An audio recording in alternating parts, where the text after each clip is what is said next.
The Piece of String by Guy de Maupassant.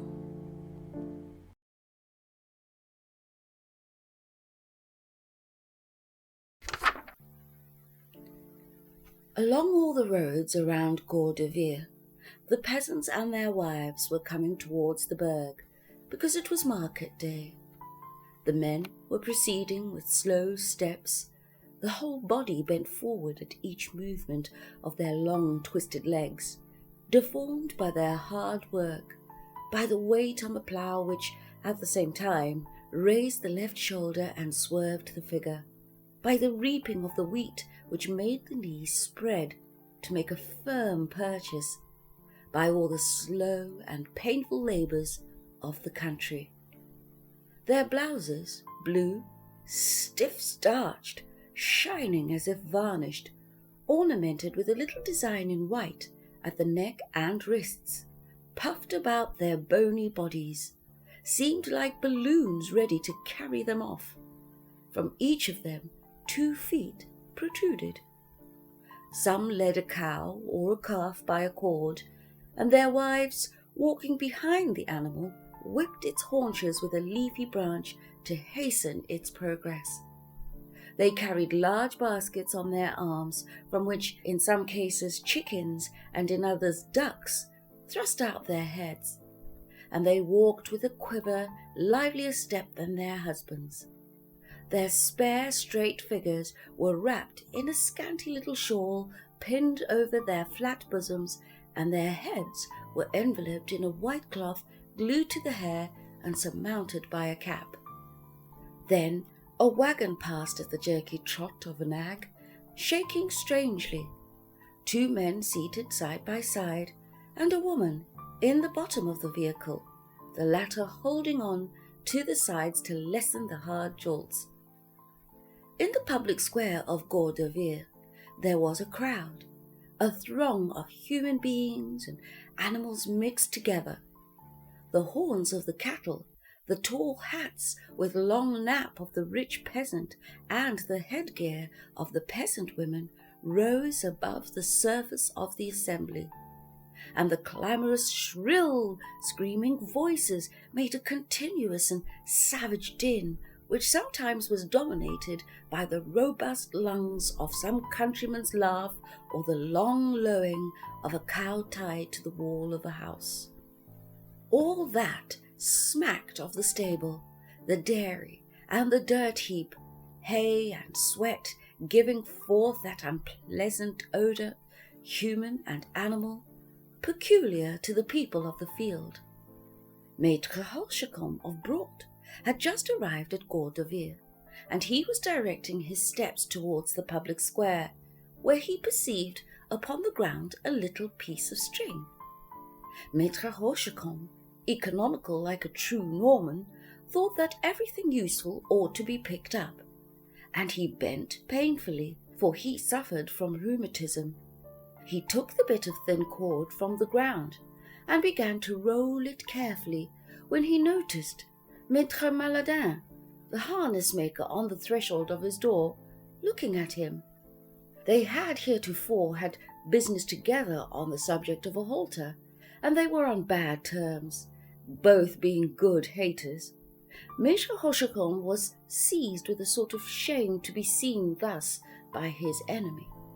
Picking a bit of string out of the dirt, he concealed his find quickly under his blouse, then in his trousers pocket.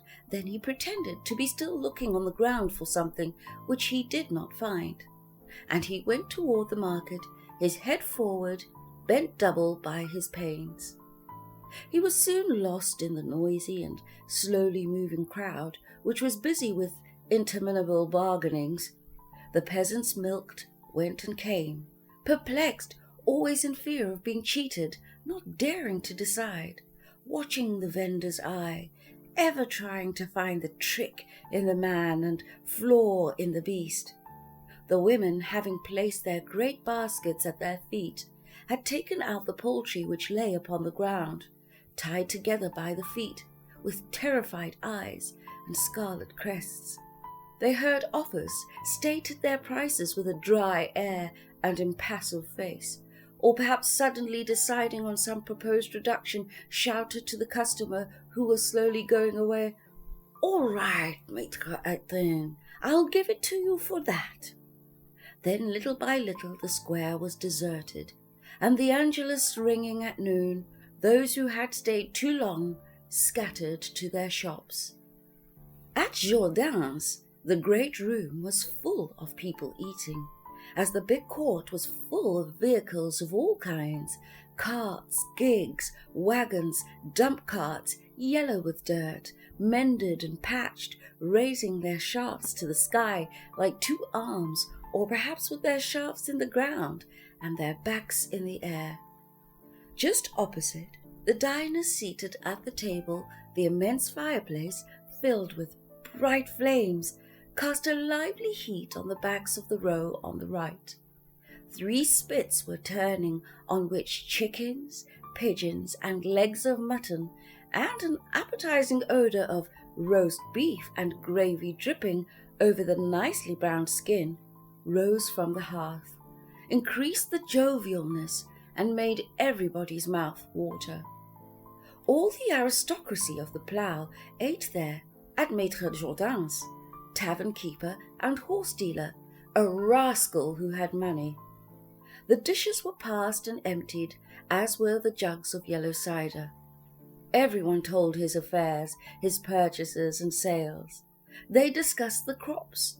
The weather was favourable for the green things, but not for the wheat. Suddenly, the drum beat in the court before the house. Everybody rose except for a few indifferent persons, and ran to the door or to the windows, their mouths still full and napkins in their hands. After the public crier had ceased his drum beating, he called out in a jerky voice, speaking his phrases irregularly, "It is hereby made known to the inhabitants of Gordevere, and in general to all persons present at the market, that there was lost this morning on the road to Banzovere, between 9 and 10 o'clock, a black leather pocket-book containing 500 francs and some business papers. The finder is requested to return same with all haste to the mayor's office or to Maître Fortune Olbrec of Manevere. There will be 20 francs reward." The man went away. The heavy roll of the drum and the crier's voice were again heard at a distance. Then they began to talk of this event, discussing the chances that Maître Holbrec had of finding or not finding his pocket-book. And the meal concluded. They were finishing their coffee when a chief of the gendarmes appeared upon the threshold. He inquired, "Is Maître Rochecombe of Broad here?" Maître Rochecombe, seated at the other end of the table, replied, "Here I am." And the officer resumed, "Maître Rochecombe, will you have the goodness to accompany me to the mayor's office? The mayor would like to talk to you." The peasant, surprised and disturbed, swallowed at a draught his tiny glass of brandy, rose, and even more bent than in the morning, for the first steps after each rest were specially difficult, set out repeating, "Here I am, here I am."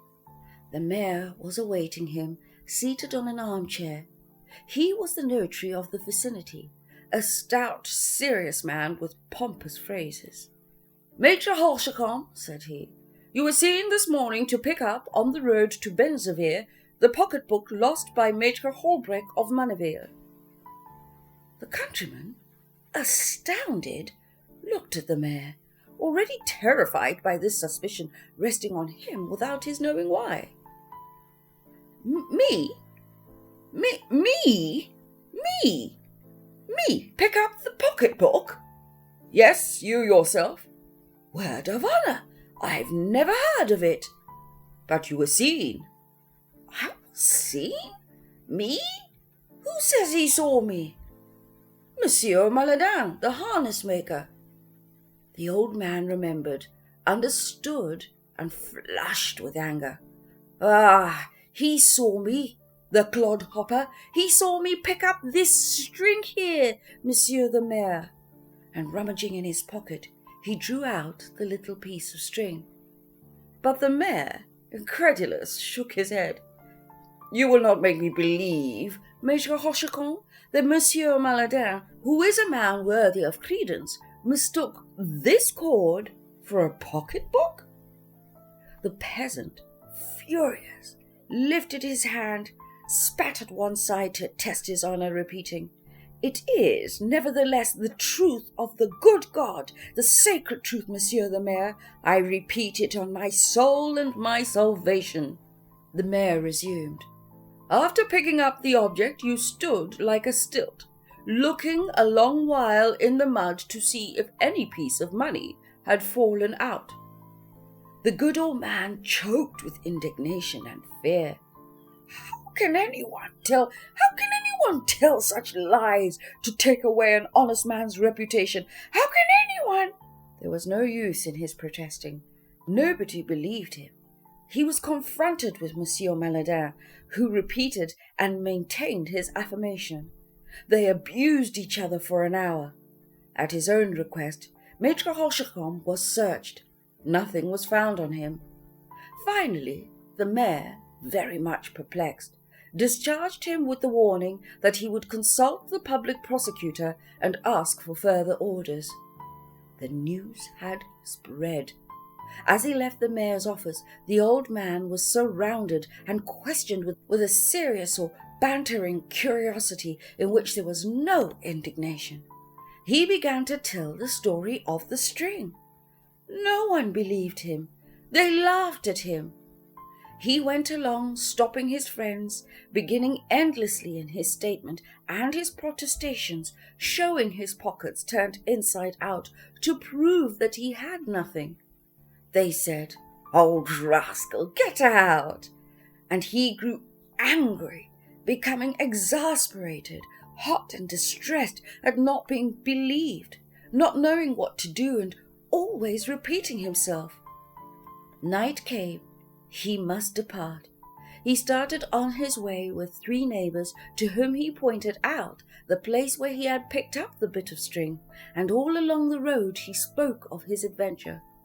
In the evening he took a turn in the village of Brought in order to tell it to everybody. He only met with incredulity.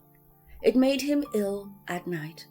The next day, about 1 o'clock in the afternoon, Marius Pourmaire, a hired man in the employ of Maître Berton, husbandman at Imanville, returned the pocket-book and its contents to Maître Holberg of Manneville. This man claimed to have found the object in the road, but not knowing how to read, he had carried it to the house and given it to his employer. The news spread through the neighbourhood. Maître Rochecombe was informed of it. He immediately went the circuit and began to recount his story, completed by the happy climax. He was in triumph.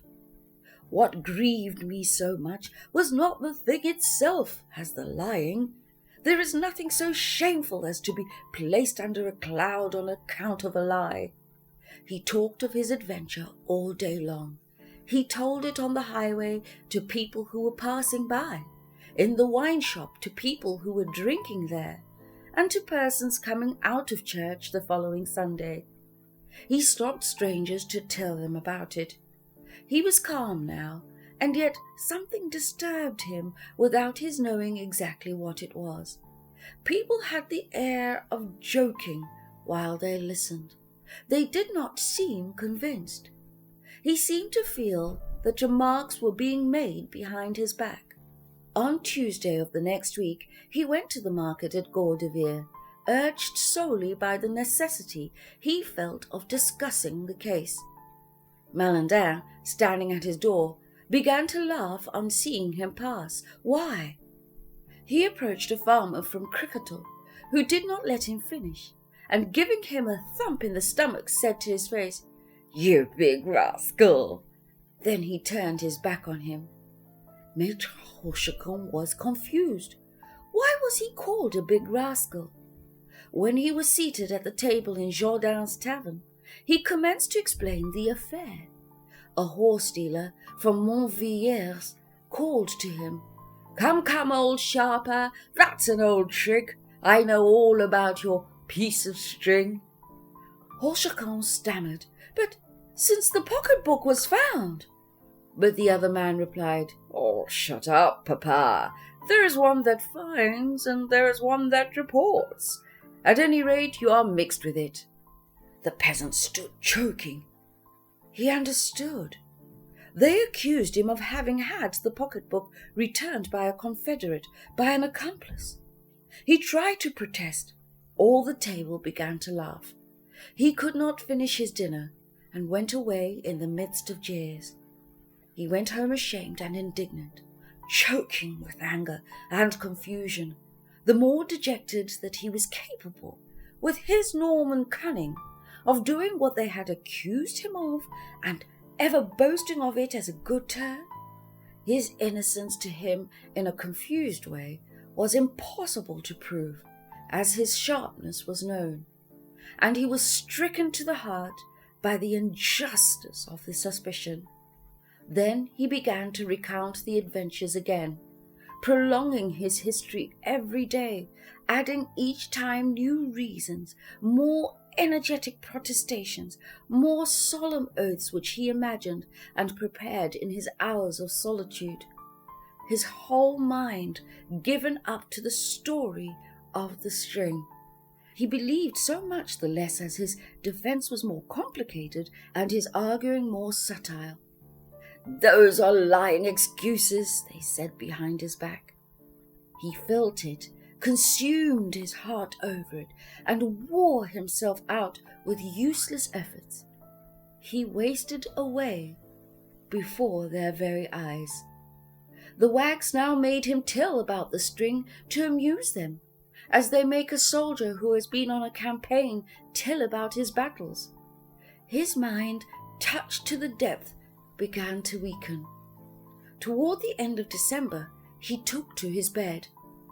He died in the first days of January, and in the delirium of his death struggles, he kept claiming his innocence, reiterating, "A piece of string! A piece of string! Look, here it is, Monsieur the Mayor."